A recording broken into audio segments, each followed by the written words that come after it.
Press the bell icon on the YouTube app and never miss another update.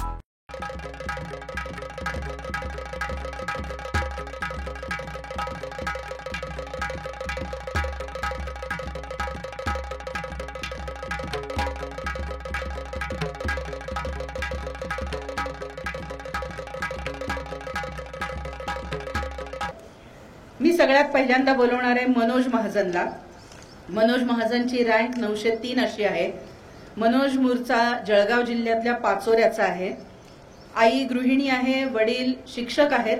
Pachora तालुक्यातल्याच एका आश्रम शाळेत त्याचे वडील शिक्षक आहेत। मनोज हा ENTC इंजिनियर, चाणक्य मंडल परिवारमध्ये त्यांनी प्रिपरेटरी कोर्स केलाय। नंतर UPSC कॉम्प्रिहेन्सिव्ह कोर्स केला 2014-15चा। इतिहास हा त्याचा वैकल्पिक विषय आहे। मनोज आता त्याचे अनुभव सांगेल।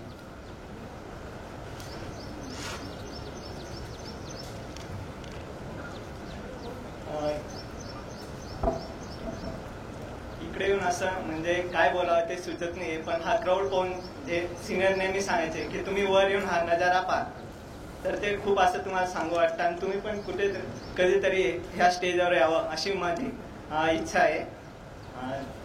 तर व्यासपीठावर उपस्थित माननीय श्री धर्माधिकारी सर आणि पूर्णाताई आणि काही होणारे कार्यकर्ता अधिकारी, तर आणि तसेच तुम्ही मित्रमैत्रिणींना जे पुढे पण कार्यकर्ता अधिकारी होणार आहे याची मला गॅरंटी आहे। तर मी काही तुमच्याशी 2 शब्द बोलणार आहे, तेवढे तुम्ही मला झेलून घ्यावं असं मी विनंती करतो। एकंदरीत हे यश मिळालं, नेमकं काय मिळालं तर हे एक्सप्रेस शब्दामध्ये करता येत नाही, पण हे UPSC ही जर्नी आहे माझं असं मत आहे आणि ती जर्नी जास्त एन्जॉय करत होतो। हे यश मिळाल्यानंतर असं वाटतं यार तोच फेज खूप भारी होता आणि नेहमीच अभ्यास करत राहावा असं नेहमीच वाटत राहतं। तर माझ्या ह्या यशाचे श्रेय सर्वात प्रथम मी माझ्या आई वडिलांना देऊ इच्छितो। त्यांनी माझ्यासाठी केलेले काही सॅक्रिफायसेस आणि त्यांनी दिलेले काही व्हॅल्यू, जसं आई नेहमीच सांगते की करणार ते सर्वोत्तमच कर, नाही ते नकोच करू। आणि वडिलांचं की नेहमीच की ध्येय वेळेपणा म्हणजे करायचं तर पूर्ण डेडिकेटेडली करायचं। मी माझ्या वडिलांचा एक किस्सा सांगू इच्छितो की वडील हे BSc ऑर्गॅनिक केमिस्ट्री केलंय आणि वडील हे त्यांच्या कॉलेजला टॉपर होते, पण जर का पाहिलंच तर माझे वडील 12वीला केमिस्ट्रीमध्येच फेल होते। तर त्यांनी ठरवलं की मी करणार तर या फेल झालेल्या विषयातच करणार आणि ते करणार तर उत्तमच करणार। यामुळे मला नेहमीच प्रेरणा मिळत गेली। तसेच ताई व दिदी यांनी दिलेले मोटिवेशन आणि माझ्या भावाने स्वतः तो जरी लहान असला तरी त्यांनी त्याचे स्वतःचे ड्रीम हे सॅक्रिफाईस करून माझ्यासाठी थांबला व प्लेसमेंट घेतली। तर त्याचा MTechला नंबर लागत असला तरी चांगल्या कॉलेजला, तरी तो म्हटला की जोपर्यंत तुझं सिलेक्शन होत नाही तोपर्यंत मी कंपनी जॉईन करून राहणार आहे। तर मी आता यापुढे त्याचे पण ड्रीम नेहमी पूर्ण व्हावे यासाठी प्रयत्न करणार। आणि जर आता ह्या यशातला खरोखर हा झाला मॉरल सपोर्ट झाला, पण जर का स्ट्रॅटेजिक सपोर्ट किंवा नेमकं UPSCला अभ्यास कसा करावा आणि तुम्ही अधिकारी कसे घडावे, तर यामध्ये सर्वात जास्त महत्वाचा वाटा आहे माझी सेकंड फॅमिली चाणक्य मंडल परिवार। आणि म्हणजे मी एक्सप्लेनच करणार आहे नंतर की सरांचा कसा म्हणजे सरांचे लेक्चर्स किंवा AP वरती सरांना फॉलो केल्याचा कसा फायदा झाला। मी प्रश्न पण तुम्हाला डिक्टेट करून सांगणार आहे की सरांनी जे AP वरती पोस्ट केले त्यातून आलेले क्वेश्चन्स पण। यानंतर आहेत माझे टीचर्सचा वाटा, लहानपणापासून आतापर्यंत ज्यांनी दिलेला अमूल्य मार्गदर्शन, आणि तसेच फ्रेंड्स की त्यांनी मित्रांनी नेहमीच असं मदत केली, साथ दिली। किती पण तुटलं धडलं तरी पण नेहमीच म्हटले की तुझ्यात आहे कॅपॅबिलिटी, तू करू शकतो। आता मी तुम्हाला माझा प्रवासाचा वर्णन करून सांगतो। तुम्ही त्यातून मोटिवेट होणार का नाही याची मला गॅरंटी नाही, पण एक असं म्हणजे काहीतरी वेगळा नाही आहे माझा प्रवास, हा तो नेहमीच आहे सांगतो मी। लहानपणापासून मी स्वप्न पाहिलं होतं की UPSC करावं, पण हे स्वप्न म्हणजे मी असं की मला काही समजत होतं म्हणून मी पाहिलं होतं। तर लहानपणी मी माझ्या गावावरनं मूळ गावाकडे जाताना नेहमीच कलेक्टरचं ऑफिस लागायचं आणि ती गाडी दिसायचं, तर मला नेहमीच असं वाटायचं यार कसला मोठा बंगला आहे राव हा आणि काय गाडी आहे, तर आपल्याला पण असावं असं लहानपणी वाटायचं। नंतर 7वीत गेल्यावरती आम्हाला स्कॉलरशिपच्या क्लासमध्ये देसले सरांनी कळवलं की म्हणे होशील तर UPSC व्हावं, नाही तर काहीच नाही व्हावं असं आहे। आणि सर आम्हाला सांगायचे आणि सरांनीच मला तेव्हा ओळख म्हणजे असं सांगितलं की श्री धर्माधिकारी सर आहेत पुण्याला, त्यांच्याकडेच गायडन्स घेशील. म्हणजे मला 7वी पासूनच सरांचं नाव माहिती होतं, पण सर मला इकडे COEP ला आल्यावरच म्हणजे सरांचं एक लेक्चर ऐकलं आणि तेव्हा मला कळालं. आणि पुढे मग मी चाणक्य मंडळ परिवारात प्रवेश घेतला. नंतर 10वी 11वीला असताना म्हणजे जरी मी 12वीला टॉपर होतो तरी आमचे सर नेहमीच म्हणायचे की तुझ्या स्वप्नांपासून वंचित नको होऊ, इंजिनिअरिंग असणार तर बॅकअप प्लॅन ठेव म्हणे. असं नेहमी सांगणारे आमचे गादिया सर, ND भोळे सर आणि ताकळकर सरांचे मी नेहमी ऋणी राहणार आहे. नंतर इंजिनिअरिंगला आल्यावरती लाईफ मधला सर्वात भारी फेज चालू झाला असं मला वाटतं. मी COEP ला आलो.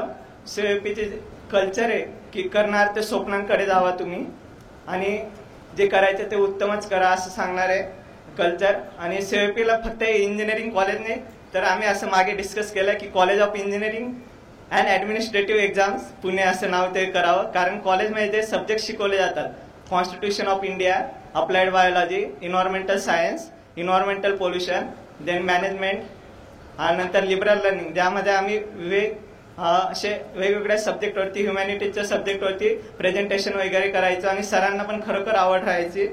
तर त्यामुळे आणि तसंच हिस्ट्री क्लब, डिबेट क्लब आणि UPSC क्लब असल्यामुळे आणि अगोदरची परंपरा असल्यामुळे मला वाटलं की UPSC करावं. पण ह्या सर्व UPSC करावं, नेमकं करावं हेच मनात राहिलं नेहमी. पण नेमकं कसं करावं, काय करावं, का करावं, ह्या प्रश्नांची उत्तरं मला चाणक्य मंडळ परिवारात आल्यावरच मिळाली.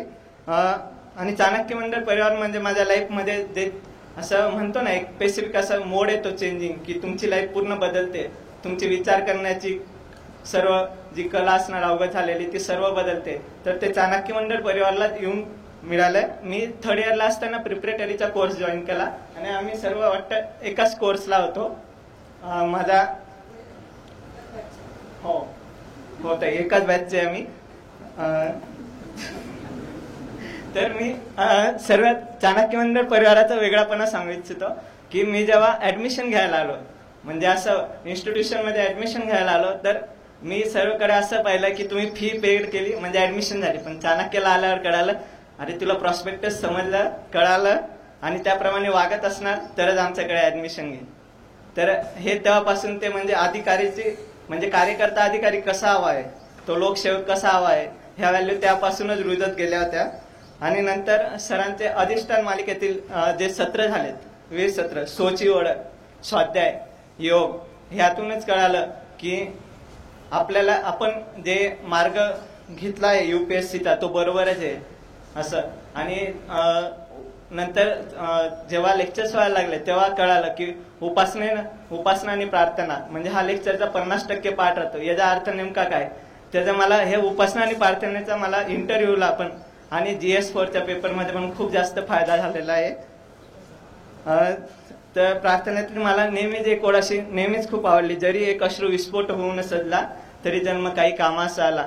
म्हणजे हे आवडीने नेहमीच मला असं प्रेरणा देत राहिलं की पहिल्या वेळेस मी UPSCच्या फर्स्ट अटेम्प्ट मध्ये फेल झालो, MPSC मेन्सला फेल झालो आणि बाकी सर्व जे एक्झाम असं डिस्ट्रक्शनच चाललं होतं. तर पण हा एकच ओळीवरती म्हणजे असं जगून राहणं वगैरे म्हणत नाही का, त्या टाईपचं प्रेरणा देणार आहे. तर ही एकच ओळ मला नेहमी आठवत राहिली. आणि त्या अटेंडन्स ही पद्धत पण मी नवीनच ऐकली होती, कारण मी अगोदर जिथे पण गेलो 11वी 12वीला किंवा कॉलेजमध्ये पण अटेंडन्स होत नव्हती.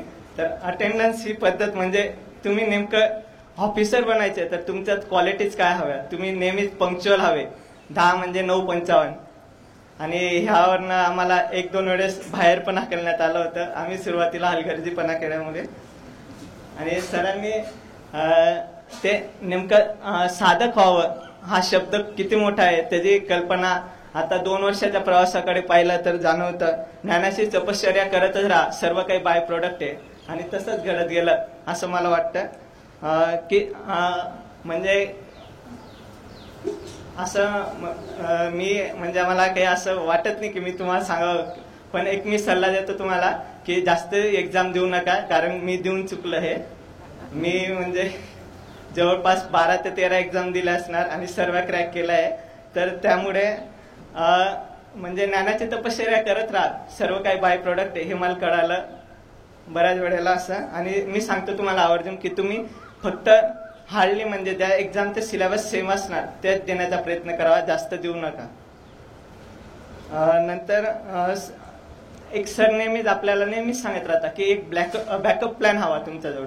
नेमकं काय आहे बॅकअप प्लॅन तुमचा? कारण ही एक्झाम असं आहे की 99% लोक फेल होणार आहे, फक्त 1% लोक सिलेक्ट होणार आहे.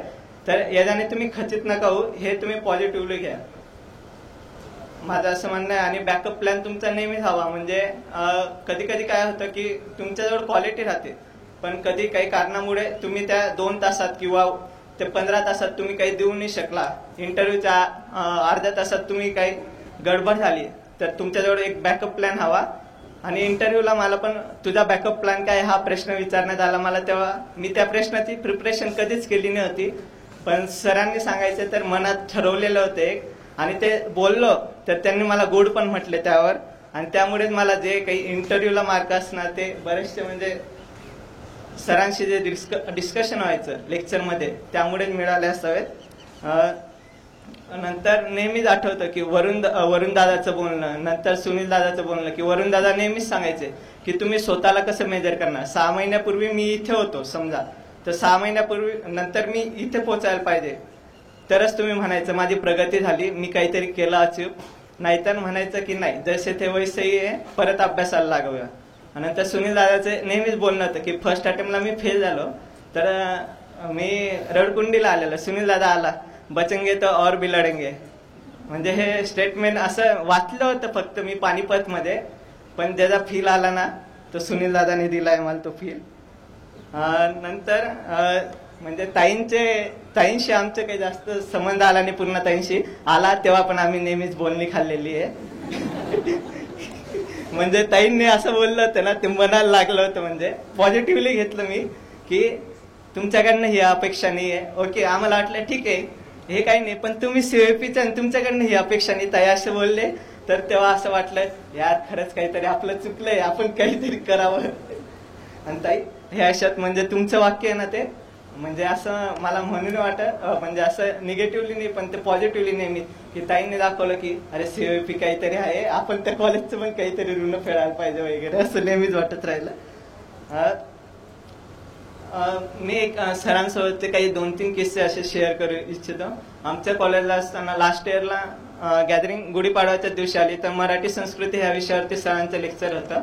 तर सरांना रिसिव्ह करायला गेलो ना, तर सरांनी मला विचारलं एमपीएससी तोंडावरच होती, 7 दिवसानंतर एमपीएससीची परीक्षा. सरांनी विचारलं काय मनोज एमपीएससी कसं, म्हणजे काय करणार आहे नेमकं, स्ट्रॅटेजी काय. सर म्हटलं सीसॅट, हे चालणार नाही म्हणे, जीएस शिवाय गत्यांतरनी. आणि त्यानंतर खरंच म्हणजे त्या वर्षापासून युपीएससीने सीसॅट काढून टाकला, मॅन्डेटरीने राहू दिला, ऑप्शनल ठेवला. 33% मार्क, म्हणजे माझी जी मार्जिन एज होती ती गेली आणि मी त्या वर्षी जीएस मध्ये उडालो. मग हे वाक्य नेहमीच आठवत राहिलं आणि जीएसचा अभ्यास केला. आणि आता बऱ्यापैकी कॉन्फिडंट आहे की जेवढं सीसॅट एवढं तर नाही स्कोर करू शकत, पण जीएस मध्ये पण 60% स्कोर करू शकतो. तर मी काही तुम्हाला असे इव्हेंट डिक्टेट करून दाखवतो की परीक्षेत आणि सरांचे म्हणजे सर जे बोलतात, खूप जण म्हणजे असं ऐकलंय की सर असं जनरल बोलतात, आपल्याला परीक्षेच्या दृष्टीने सांगत नाही. पण मला असं वाटतं की सर जे सांगताना ते आपल्या आयुष्याची घडवण करून जातात. प्रिलिम्स मध्ये काही काही क्वेश्चन पॅरिस अग्रीमेंटवरचे क्वेश्चन की 55% स्टेटने रॅटिफिकेशन करावं आणि 55% स्टेट म्हणजे कसे जे 55% इमिशन करणारे स्टेट आहे, CO2 इमिशन, GHG इमिशन करणारे स्टेट आहे त्यांनी करावं. सरांनी त्यांच्या FBच्या पेजवरती पॅरिस अग्रीमेंट झाल्या दिवशी नोट केलेलं आणि ते तसं लक्षात राहिलं. आणि प्रिलिम्सला मला 2 मार्क भेटले, त्यामुळे मी इथे पोहोचलो. कारण मला 118 मार्क होते आणि मेरिट लागलं 116.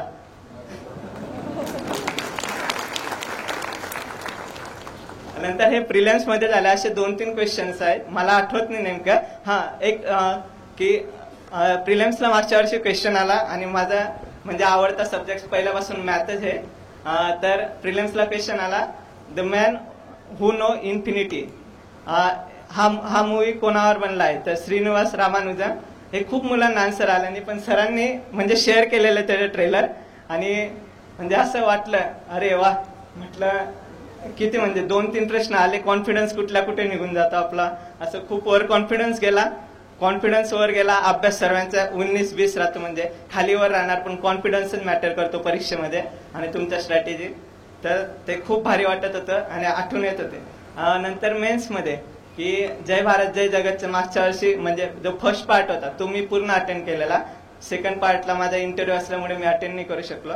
तर फर्स्ट पार्टमध्ये सरांनी जे हे स्त्रीवादावरती झालं लेक्चर की स्त्रियांचे महत्व वगैरे वगैरे, तर युपीएससीचा ऑप्शनलमध्ये पण आणि जीएसच्या पेपरमध्ये पण एक प्रश्न आला होता, the contribution of woman in Indian freedom struggle. आणि सर त्या प्रश्नाचं उत्तर म्हणजे असं मला लिहिताना पेन पण असं थांबवाने लागला. तुम्ही जे बोलत होतं असं लिटरली आठवत होतं. ते ताराबाई शिंदेचं ते ग्रंथ की स्त्री पुरुष तुलना वगैरे ते लिहिले. नंतर असं वेगवेगळे हे केलंय स्ट्रक्चर की rebellion mode in woman, then social reformism in woman वगैरे असले हेडिंग पण बऱ्यापैकी देता आले. आणि त्यामुळेच मला ऑप्शनलच्या पेपर 2 मध्ये 145 मार्क्स भेटले असं एकंदरीत. आणि तसंच अजून मेन्सला पण सरांनी जे इश्यूवरती फोकस करायचे साऊथ चायना सी वगैरे वगैरे, मग इन्व्हायरमेंटचे जे इश्यू असणार तर ते जसे डिक्टेट होत होते म्हणजे असं वाटत होतं की पेन ठेवण्याचे विचार करण्याची पण गरज नाही, असं लेक्चर आठवतं आणि मी लिहितोय वगैरे असं वाटलं. नंतर इंटरव्ह्यूला असताना मला इंटरव्ह्यूला 3 वेळेस गुड भेटला, पण मार्क नाही भेटले तेवढे गुड. ती गोष्ट वेगळी आहे. काही प्रश्नांमध्ये मी जंबल झालो आणि नीट बोलू नाही शकलो. मे बी कम्युनिकेशन गॅप आला असणार. पण जे 3 प्रश्न आवडले इंटरव्ह्यू पॅनलला ते सांगतो मी. First, why do you want to join civil services. जसं मी सीओपीचं सांगितलं पूर्ण कॉन्ट्रीब्युशन, तर त्यांनी विचारलं की are you serious, your college has UPSC club, असं छतर सिंग सरांनी विचारलं. तर मी म्हटलं yes sir, which college, college of engineering Pune. मी असं म्हणतात 5वे मेंबर म्हणाले sir they have great legacy. आणि सर छतर सिंग सर यावर म्हटले ग्रेट, गुड, म्हणजे ते इंटरव्ह्यूला खूप मॉरल असं बूस्ट करून जातं. आणि नंतर एक प्रश्न होता, so tell me the quality of civil servant. मी असं punctuality, he should be professional with national character असं सांगितलं. पण लास्ट शब्द बोलला sir, according to me he should be a karyakarta adhikari. मग त्या पुढचा प्रश्न आला, कार्यकर्ता अधिकारी म्हणजे काय. तर ह्या प्रश्नाचं जे उत्तर म्हणजे सर नेहमीच सांगता की अधिकारी कसा हवा, कार्यकर्ता अधिकारी म्हणजे काय, स्वच्छ आणि कार्यक्षम हे नेहमी असावं. तर छतर सिंग म्हणता are you serious, is there any कार्यकर्ता अधिकारी. म्हणजे छतर सिंग सरांचं म्हणणं होतं की खरंच असं कोणी आहे का म्हणे कार्यकर्ता अधिकारी. मी पहिलंच नाव सरांचं घेतलं, अविनाश धर्माधिकारी सर. नंतर दुसरं नाव महेश भागवत सरांचं आणि तिसरं आमच्या डिस्ट्रिक्टचा कलेक्टर. तर त्यांनी मला लगेच त्या सरांनी पुढचा प्रश्न विचारला, so your inspiration to become IAS और to come in to UPSC is mister Avinash Dharmadhikari sir. मी येस सर म्हटलं आणि त्यांनी पण नॉड केली म्हणजे मान, म्हणजे त्यांनी पण रिकग्नाइज केलं. आणि त्यामुळेच मला हे मार्क भेटले असावेत असं मला वाटतं. आणि माझा फर्स्ट इंटरव्ह्यू असल्यामुळे सर नेहमीच विचारता की बॅकअप प्लॅन काय आहे तुमचा, असं छतर सिंग सर नेहमीच विचारता. तर बॅकअप प्लॅन जे होतं त्या प्रश्नांना मी कधी प्रिपेअरच केलं नाही होतं असं इंटरव्ह्यू करताना. अरे असले प्रश्न नाही विचारत असणार ते की बॅकअप प्लॅन काय आहे वगैरे वगैरे. तर तेव्हा जे सरांनी जे लेक्चरमध्ये सांगितलं बॅकअप प्लॅन हवा आणि तेव्हा जो केलेला होता त्यांना ते उत्तर सांगितलं. तर ते त्या प्रश्नाला पण गुण म्हटले. म्हणजे एकंदरीत म्हणजे मला असं म्हणायचं की सर जे असं सांगतात त्याचा खूप जास्त फायदा झालेला आहे मला. GS4 मध्ये पण स्पेशली म्हणजे जीएसच्या बाकी जीएसच्या तुलनेत कम्पॅरेटिव्हली लेस स्टडी करून पण मला त्यातच जास्त मार्क भेटले. ते मला सर्व चाणक्य मंडळ परिवाराचे देण आहे. आणि हे सरांचं झालं. बाम सरांचं पण एक गोष्ट सांगू इच्छितो की बाम सर नेहमीच म्हणायचे, ते मला नीट वाक्य आठवत नाही, तुम्ही जर का वाचत असाल तर लेखक बना आणि तुम्ही जर का लिहित असणार तर वाचक बना, म्हणजे तुम्हाला तो विषय कठीणच जाणार नाही. हे वाक्याचं नेहमीच असं वाटत राहिलं की अभ्यास करताना एन्जॉयमेंट काय राहतं ते बाम सरांनी शिकवलं की अभ्यास करताना तुम्ही आनंदाने कसा अभ्यास करावा. आणि आनंदाने तुम्ही जेवढा जास्त अभ्यास करणार की असं बर्डन न घेतात अभ्यास जर का करणार तर खूप फायदा होतो आणि खूप नवीन नवीन गोष्टी सुचत जातात असं पुस्तकाबाहेरचं पण. माझं एकच म्हणणं आहे की UPSC is a journey not a destiny. त्यामुळे की आपण IAS झालो किंवा आता काहीतरी झालो हे आमच्या डोक्यात नको जावं आणि कार्यकर्ता अधिकारी म्हणून नेहमीच वावरत राहावं. आणि एक म्हणणं आहे की परीक्षा एवढी पण सोपी नाही आहे की आलो आणि मी झालो, मी उभा राहिलो आणि मी जिंकलो, असं काही नाही परीक्षेत. आणि एवढी पण कठीण नाही की तुम्ही क्रॅक नाही करू शकणार. खूप सारे उदाहरणं आहेत की जे अगोदर फेल झालेत आणि त्यांनी क्रॅक पण करून दाखवली एक्झाम. तर परीक्षा फक्त ही तुम्ही स्ट्रॅटेजी कशी करतात, तुम्हाला मनापासून किती वाटतं आणि तुमच्या अभ्यासाचं म्हणजे ते असणार पूर्ण बेस कसा हवा. नंतर परीक्षेला म्हणजे प्रिलिम्स असली तर प्रिलिम्सला मोड ऑब्जेक्टिव्ह मोड राहतो, तर त्यामध्ये तुम्हाला पूर्ण इन डिटेल नॉलेजपेक्षा इलिमिनेशन मेथड बरी पडते असं वैयक्तिक मत आहे. इंजिनियर असल्यामुळे असंच वाटतं. नंतर मेन्सला असताना तुम्हाला मोड चेंज करावा लागतो बऱ्यापैकी, की खूप डिटेल नॉलेज विथ ॲनालिसिस, म्हणजे ऑब्जेक्टिव्ह मोड काढून घ्यावा लागतो. तो मोड चेंज केला आणि जेव्हा आपण इंटरव्ह्यूला आलो, इंटरव्ह्यूला म्हणजे असं होतं की एनिथिंग अंडर द सन असं सर म्हणतात, ते खरंच राहतं. इंटरव्ह्यूला असं वाटतं यार सर्वात जास्त अभ्यास मी ह्याच पार्टचा केला आहे आणि माझा हॉबी ॲस्ट्रॉनॉमी असल्यामुळे सर मला anything beyond the sun from big bang to now हे होतं. आणि